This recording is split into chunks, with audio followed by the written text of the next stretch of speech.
Hi, నేను doctor Vikram Singarakonda. Welcome to delta bull trading academy. ఈరోజు చాలా ఇంపార్టెంట్ అండ్ చాలా ఇంట్రెస్టింగ్ టాపిక్ ఒక దాని గురించి డిస్కస్ చేద్దాం.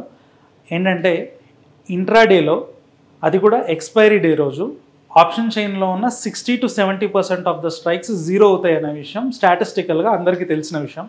సో దాన్ని క్యాష్ చేసుకోవడానికి చాలామంది ఏం చేస్తారంటే ఎర్లీ మార్నింగ్ డెరివేటివ్ ట్రేడింగ్లో మార్నింగ్ ఎప్పుడైతే మనకి ఎక్స్పైరీ డే వస్తుందో ఆ రోజు 9:15కో 9:20కో వచ్చేసి ఉన్న ఆప్షన్స్లో ఏదో ఒక డైరెక్షన్ బయాసో లేదంటే ఏదో ఒక వ్యూ తీసుకొని మార్కెట్లో స్ట్రాడిల్స్ అమ్మేయడము, స్ట్రాంగిల్స్ అమ్మడం లాంటివి చేస్తూ ఉంటారు. ఒకే ఒక ఆశ కోసం ఏంటంటే ఎండ్ ఆఫ్ ది డేకి వచ్చేప్పటికి 60 to 80% of the strikes, 60 to 65% అనుకోండి, 60 to 65% ఆఫ్ ద స్ట్రైక్స్ కంప్లీట్గా జీరో అయిపోతాయి. కాబట్టి నేను అమ్మిన స్ట్రైక్స్ జీరో అయిపోతే నేను ఆ ప్రీమియంని నా పాకెట్లో వేసుకోవచ్చు అనే ఉద్దేశంతో ఎక్స్పైరీ డే రోజు ఎక్కువ సార్లు ట్రేడ్ చేయడం లాంటివి చేస్తూ ఉంటారు. కానీ ఇందులో ఏం జరుగుతుందంటే మీరు కూడా చూసుకోండి, మీ పాత హిస్టరీలో ఎంతవరకు మీరు ఇలాంటి జీరో అయిపోయి ఆ ప్రీమియంని మీ పాకెట్లో వేసుకున్న రోజులు ఎన్ని ఉంటాయని. ఖచ్చితంగా 5 to 6% కన్నా ఉండవు. మిగతా అన్నిసార్లు మీరు 10 రూపీస్ ప్రతిసారి పాకెట్లోకి తీసుకున్నట్లయితే మీరు లాస్ అయినప్పుడు 50 లేదా 100 రూపీస్ లాస్ అవ్వడం లాంటివి జరుగుతుంటాయి. ఇవి మళ్ళీ రికవర్ చేయడానికి మీకు 1 year కూడా పడుతుంది, 1-2 years కూడా పడుతుంది. సో చాలా రిస్కీ గేమ్. ఎక్స్పైరీ రోజు ఇలా పాకెట్లోకి ప్రీమియం వేసుకోవడం, స్ట్రాడిల్స్ని అమ్మడం అనేది. కానీ ఏ టైంలో అమ్మాలి, ఏ టైంలో అమ్మకూడదు, ఎప్పుడు డైరెక్షనల్గా మారిపోవడానికి అవకాశం ఉంటుంది, ఎప్పుడు రిస్క్ పెరగడానికి అవకాశం ఉంటుంది అనేది తెలుసుకోవడానికి ఈ వీడియో కంప్లీట్గా చూడండి. చూసినట్లయితే మీకు ఇంకొకసారి మీరు ఇలాగే స్ట్రాడిల్స్ అమ్మడానికి మార్కెట్లోకి వెళ్ళినప్పుడు రైట్ టైంలో ఎప్పుడు మనం మార్కెట్లో ప్రీమియంని పాకెట్లో వేసుకోగలుగుతాం అనేది మీరు ముందుగా ఐడెంటిఫై చేయడానికి అవకాశం ఉంటుంది. సో ఫస్ట్ దీంట్లో చేయాల్సింది ఏంటంటే ట్రేడింగ్ వ్యూలోకి వెళ్ళిపోయి 1 minute టైం ఫ్రేమ్కి మీరు కన్వర్ట్ చేసుకోండి. చార్ట్ని 1 minute టైం ఫ్రేమ్కి కన్వర్ట్ చేసుకొని ఫస్ట్ 1 hour లేదా first half an hour, at least half an hour ఏమీ చేయకూడదు. అంటే 9:15 నుంచి 9:45 వరకు మీరు ట్రేడ్ చేయకూడదు. ఈ 9:15 to 9:45 వరకు ఏ రేంజ్ అయితే ఫామ్ అవుతుందో ఆ రేంజ్ని మనం ఫస్ట్ మార్క్ చేసుకుంటాము. ఇప్పుడు April 10th రోజు మనకి ఫామ్ అయిన క్యాండిల్స్ని బేస్ చేసుకొని మీకు ఎగ్జాంపుల్గా చూపిస్తాను. చూడండి, ఫస్ట్ హాఫ్ అన్ అవర్లో హై ఇక్కడ ఫామ్ అయింది and first half an hour లో ఇది.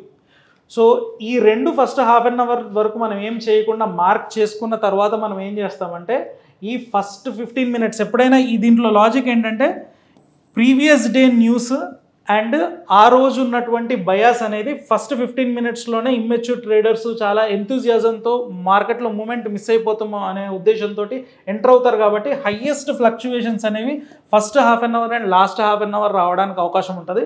సో అందుకని ఫస్ట్ 15 to 30 minutesలో వచ్చిన రేంజెస్ని మనం ఫస్ట్ మార్క్ చేసి పెట్టుకున్నట్లయితే ఈ రేంజ్ చూస్తున్న టైంలో మనం RSI అబ్జర్వ్ చేయాలి. RSI వచ్చేసి 14 period RSI వేసుకోండి. అండ్ 14 period RSIలో ఓవర్ బాట్ లెవెల్ వచ్చేసి 60, ఓవర్ సోల్డ్ లెవెల్ వచ్చేసి 40 పెట్టుకోండి. సో 40 లెవెల్కి వస్తే ఓవర్ సోల్డ్ అని, 60 లెవెల్కి వస్తే ఓవర్ బాట్ అని చెప్పేలాగా మనం ఈ రెండు లెవెల్స్ని ఫిక్స్ చేసుకున్నాం అనుకోండి. ఈ డాటెడ్ లైన్స్ ఉన్నాయి కదా, ఇవి over sold and over bat levels. So ఇక్కడ మనం చేసేది ఏంటంటే స్ట్రాడిల్స్ అమ్ముతున్నాము అంటే దాని అర్థం ఏంటి, మార్కెట్ ఎటువైపు వెళ్ళట్లేదు, ఏదో ఒక రేంజ్లో ట్రేడ్ అవ్వడానికి అవకాశం ఉంది అని కదా.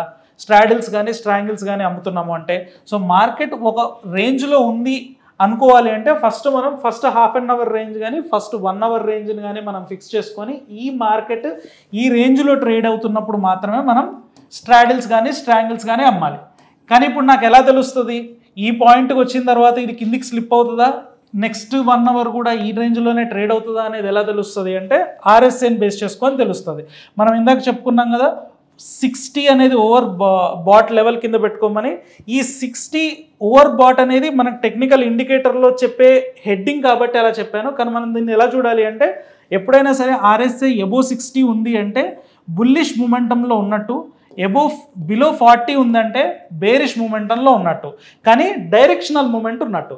ఈ 60కి 40కి మధ్యలో ఉంది అనుకోండి, మూమెంటం ఎటువైపు డైరెక్షన్ తీసుకోలేదనే విషయాన్ని మనం గుర్తుపెట్టుకోవాలి. సో ఆ రకంగా చూసుకున్నట్లయితే ప్రైజ్ ఈ రెండు 15 మినిట్స్ యొక్క రేంజ్లో ప్రైజ్ ఉన్నప్పుడు 40 and 60 మధ్యలో ఆర్ఎస్ఐ ట్రేడ్ అవుతుంది అనుకోండి, అప్పుడు మనం కొంతసేపు నెక్స్ట్ ఇది ఏదో ఒక సైడ్ బ్రేక్అవుట్ ఇచ్చే వరకు కూడా ఈ ప్రైస్ మధ్యలోనే ఉండడానికి అవకాశం ఉంటుంది. కాబట్టి ఆ రకంగా చూసుకున్నట్లయితే మీకు 10:15 నుంచి ఇక్కడ చూడండి 12 o'clock వరకు ఈ రేంజ్లో ఉంది. ఆ టైంలో చూసినట్లయితే మనకు ఆర్ఎస్ఐ కంప్లీట్గా 60కి ఉన్న 40కి మధ్యలో ట్రేడ్ అవుతుంది.